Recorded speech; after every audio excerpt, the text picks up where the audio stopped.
Hey everybody, what's going on? It's Alexander Williamson here with The Secret History Living in Your Aquarium. So today I thought it would be fun to go over aquarium tattoos, fish tattoos, shrimp tattoos, the good, the bad, and the WTF. So someone who's been into the aquarium hobby like me since I was a kid, and the last 10 years really heavily. Last 6 years I've had the YouTube channel, so you guys have watched me grow and whatnot. But I also was a tattoo artist, and I've been a graphic artist, mural artist, botanist, and mycology artist for published papers and so forth, descriptions on taxonomy and so forth.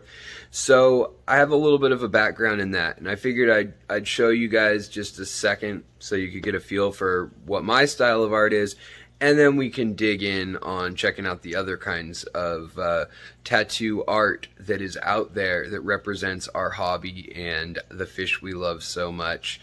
Some do a great job, and others they do a job.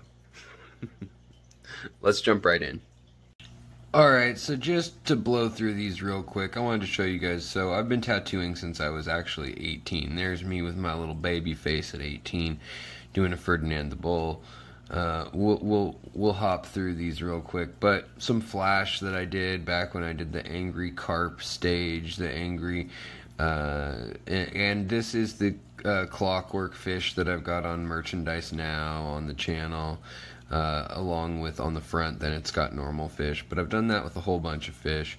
This Native American art, working with my anthropology degree, and also working with the Lummi tribe, talking to their elders, and that psychedelic kind of art that I was into. Thought this was fun, with a little sushi chef being eaten by an octopus in little sushi rolls. Me again playing with the tattoo gear, probably a bit later, and then here is my very first tattoo of anything, which is on my own thigh. You can see I messed up pretty hardcore on the far side, and the fish had been shaded in, but I didn't shade in the rest yet or anything. First tattoo though. Then just to show you guys, art has really been my life, so when I'm going through these, I mean no harm to anybody who is an artist and, you know, spends their life being an artist. I painted my car up. I've always been into pen and ink drawing. I like the heavier line work, and this was something I did for a fly fishing shop. I have done the psychedelic coloring book, and I've done a lot of acrylic paintings. You can see animals and stuff that I've done there. Just another little image of kind of the surreal art that I like with the heavy line texture.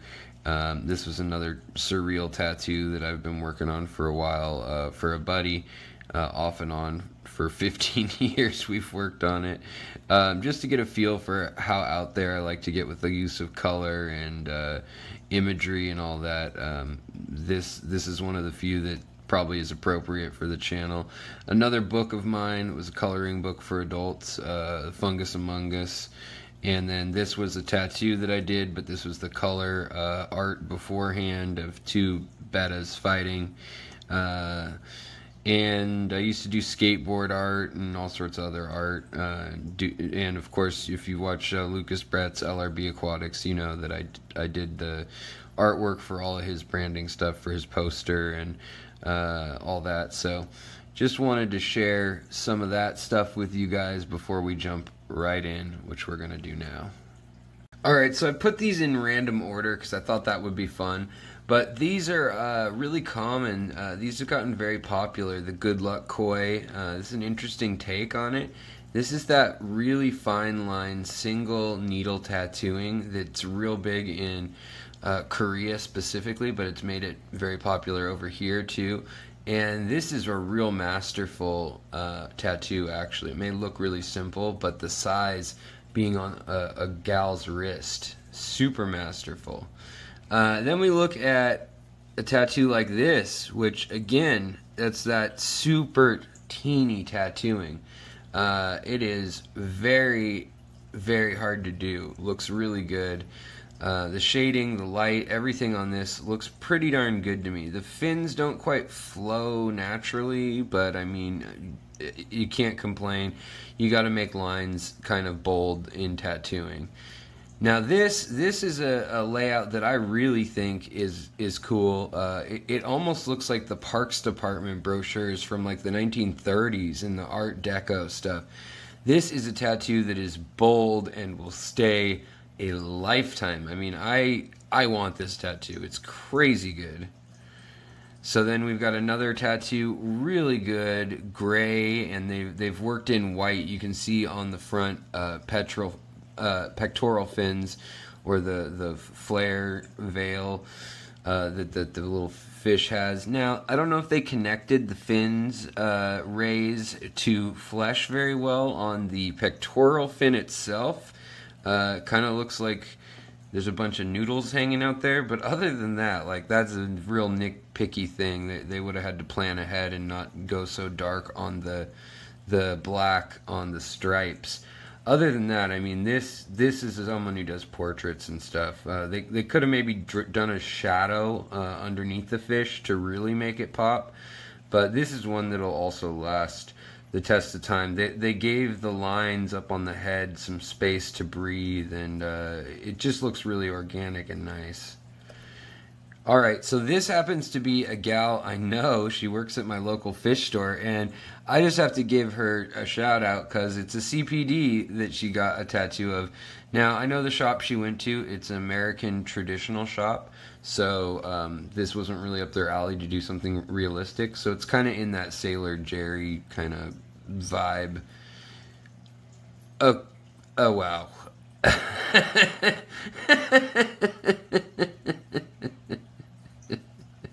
Okay, so I guess Picasso must have been into fish.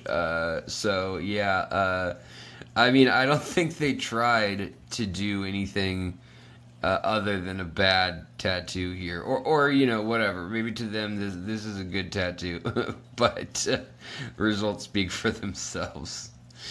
So this was one I saw earlier, and I said, okay, I got to throw this on because that is incredible. I mean, it looks like it's photoshopped on, and you can see the skin rising up down on the wrist, which is the part that wraps around. That would be the tender part that is swelling, where you had to pull real tight as the wrist skin wraps around and you don't have a flat spot on where it is. People, a lot of times when I was tattooing them, they'd worried that the needle would go into their veins on that gentle part of their wrist. And you're really only setting the needle to a depth of about the depth of a dime. Is as deep as a dime is thick, maybe as a nickel is thick if you're doing heavy black work or shading. But this is yet again that single needle for the line work, black. And other than the kind of tilting of the head being a little odd, like that eye on the top fish looks a little weird. It might just be the perspective. This tattoo will probably hold up pretty well.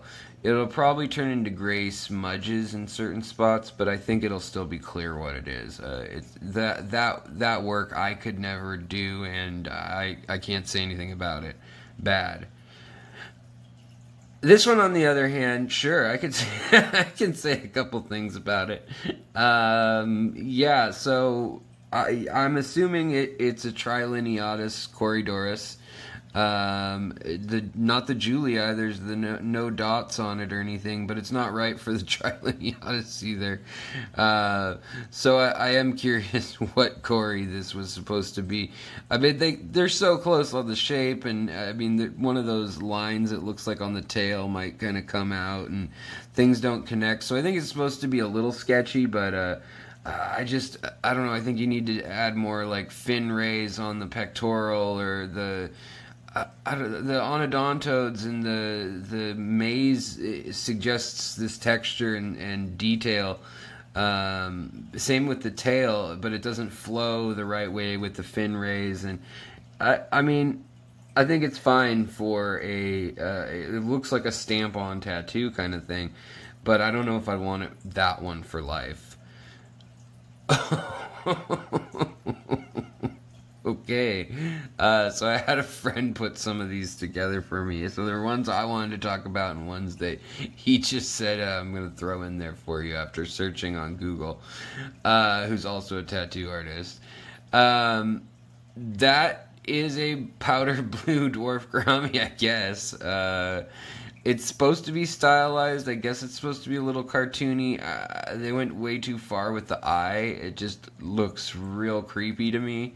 But sure, everyone has their own taste. The actual needlework is really good. They definitely had control. You can tell, you know, with the way they line things up and everything. But the lines kind of go outside the body on the fins and stuff, and they're doing that kind of watercolor shading that has gotten popular in the last 5 or 10 years. But that eye, man, that's all you see at first. Okay, so this is a super teeny one again, and it's just a little fishbowl. I don't know if it's from a graphic of something or what, but I like this. It's super subtle. The colors are very bold. Everything's going to stand out and last the test of time really well. You can tell by that shadow up in the right corner that it's on her rib cage. That's a really hard spot to tattoo, right on that meat that stretches on your skin, stretching underneath your armpit and chest there. And they got kind of that watercolor washed out look with the line art. I like it. That's cool. Whoa, that is awesome. That is old school traditional.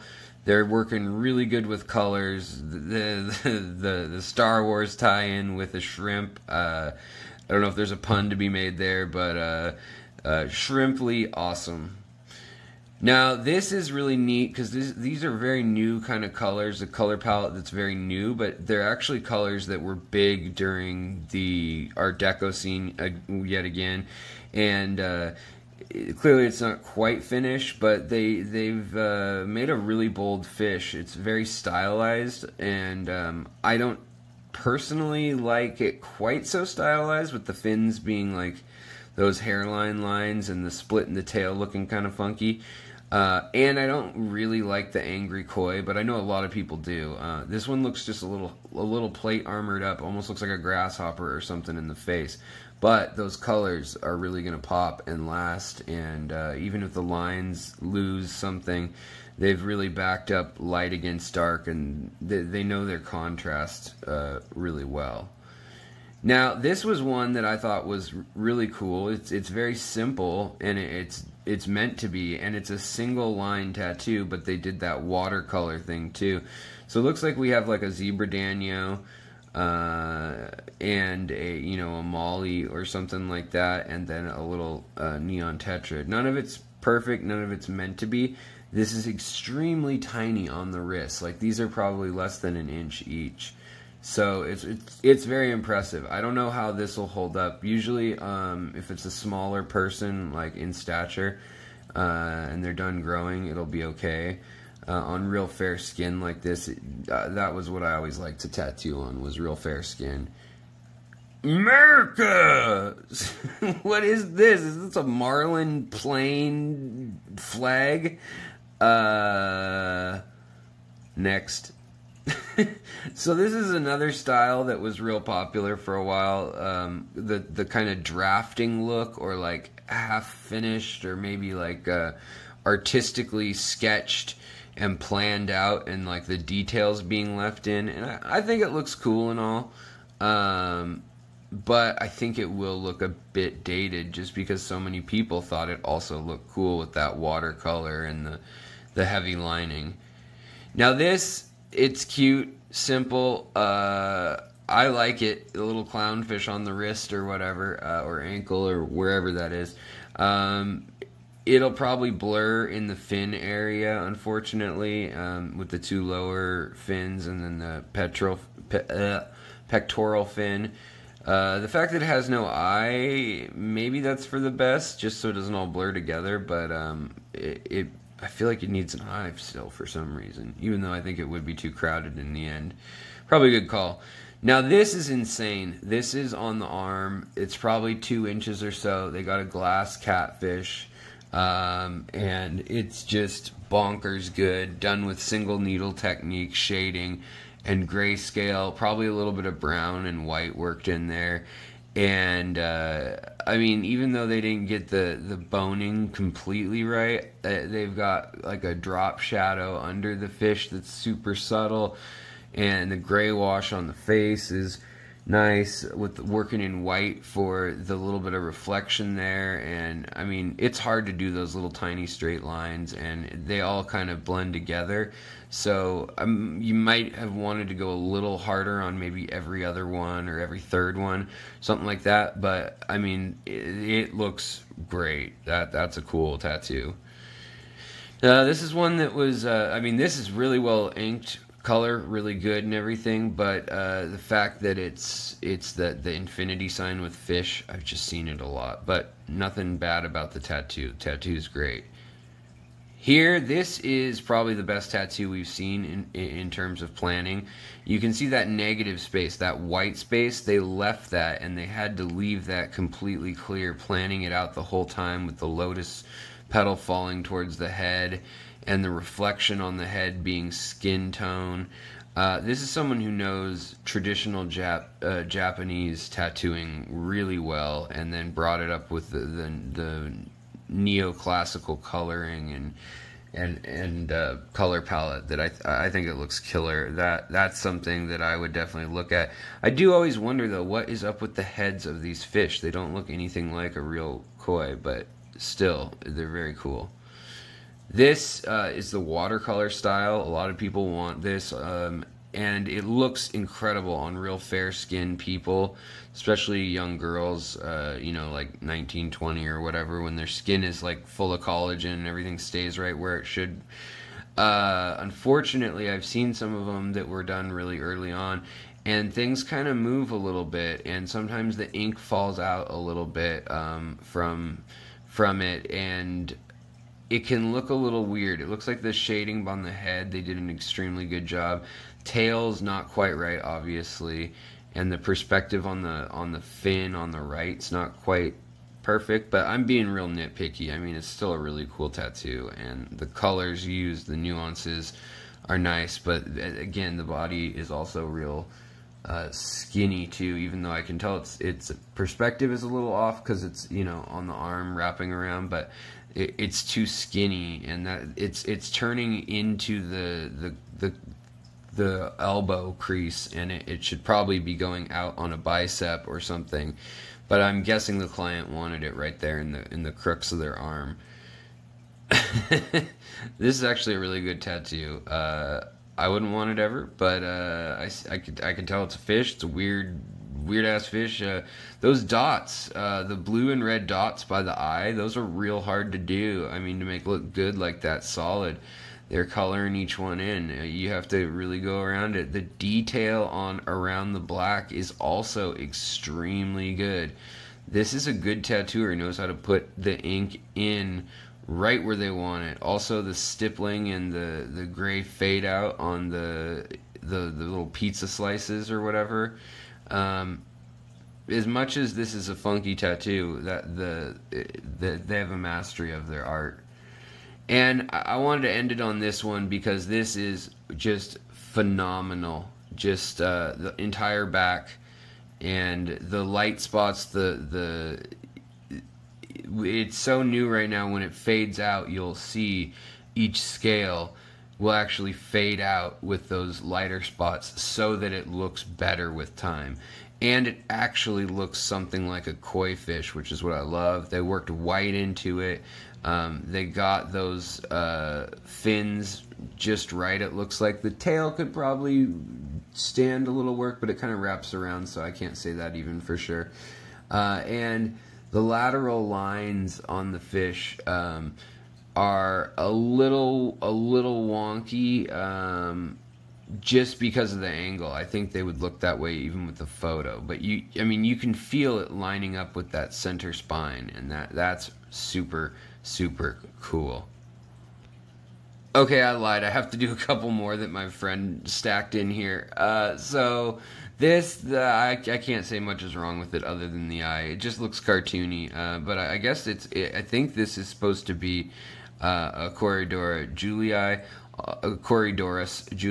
I think that they kind of added a weird extra shaped fin and.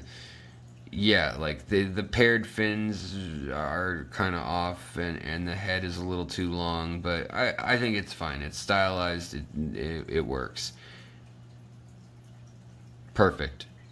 And then this, it looks like they went over initials or something, trying to hide stuff. And it'll stay. It'll look strong, but it's in the back, and it's in the area of the back that when you lose and gain weight, it stretches a lot. So.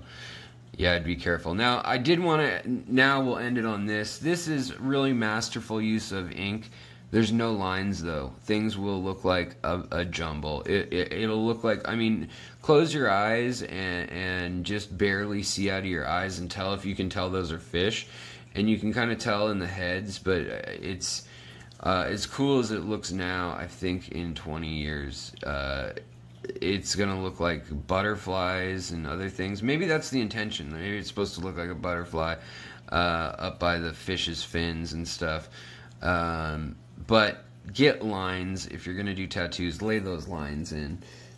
So guys, I had a good time looking at these. If you guys think this was a fun little side activity, send in your own tattoos or your own examples that you found online, and I'd love to go through them, share them, and talk about them. All in good fun, though, of course.